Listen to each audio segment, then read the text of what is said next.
Maca gets sold like a little beige shortcut for libido, fertility, hormones, gym energy, even mood.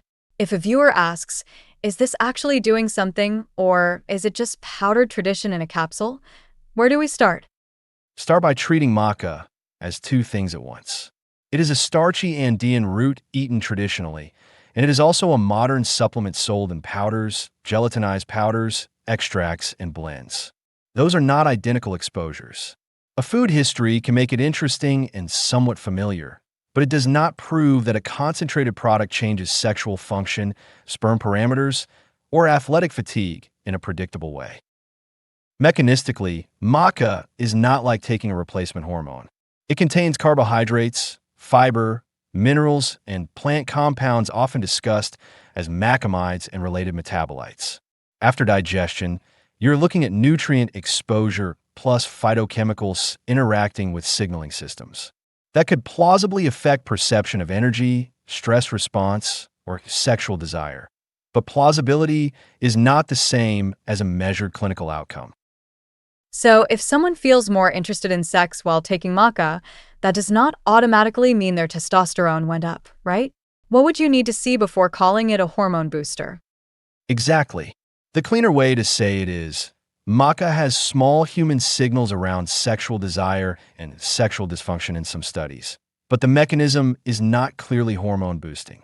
That matters because libido is influenced by sleep, mood, relationship context, medication effects, pain, alcohol, and cardiometabolic health. A supplement could nudge desire for some people without correcting an endocrine disorder.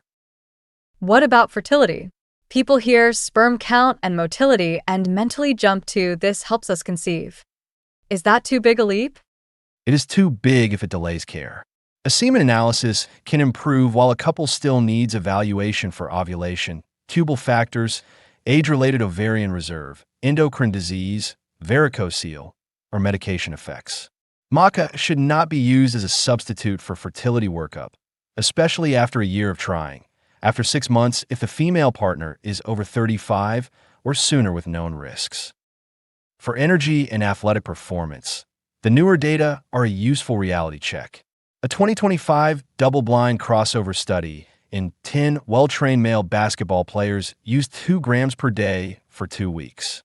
It did not improve counter-movement jump, shooting accuracy, repeated sprint performance, fatigue index, or lactate clearance compared with placebo. Small study, yes, but not a win for big ergogenic claims. But then you see reviews saying maca improved physical performance in animals and humans, with huge effect sizes in force swim or grip tests. How should viewers reconcile that with the basketball trial?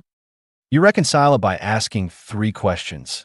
What species, what outcome, and what baseline? Force swimming, rotor rod balance, grip strength, and lactate measures are not the same as basketball shooting under fatigue. Also, trained athletes have less room to improve. A supplement that looks impressive in stressed animals may vanish when the endpoint is a complex human skill. Another 2026 review focused on animal studies after physical stress and looked at creatine kinase, lactate dehydrogenase, and blood urea nitrogen, markers often used for muscle damage or protein catabolism. Overall, maca was not associated with statistically significant changes, and heterogeneity was extremely high. So even in animals, the recovery marker story is not clean. If someone still wants to try it for libido or general vitality, what should they check on the label?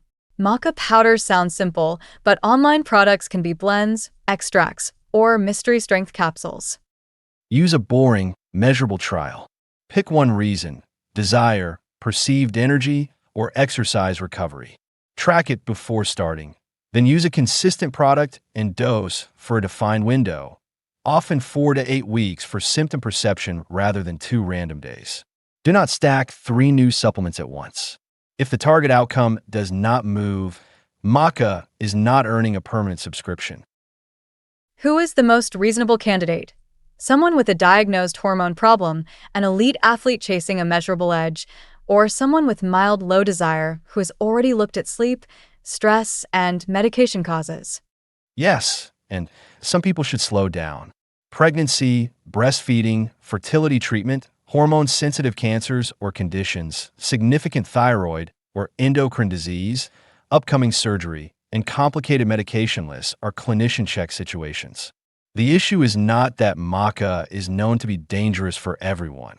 It is that short studies and variable products leave uncertainty where the stakes are higher.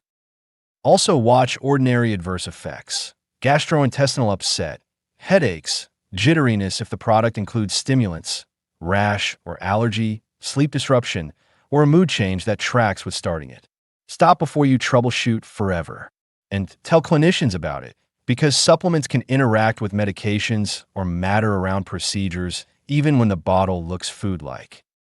So the clean answer is, Maca is interesting, maybe worth a bounded trial for some sexual well-being or vitality goals, but it is not proven testosterone therapy, not fertility care, and not a dependable performance supplement. Is that the fairest compression?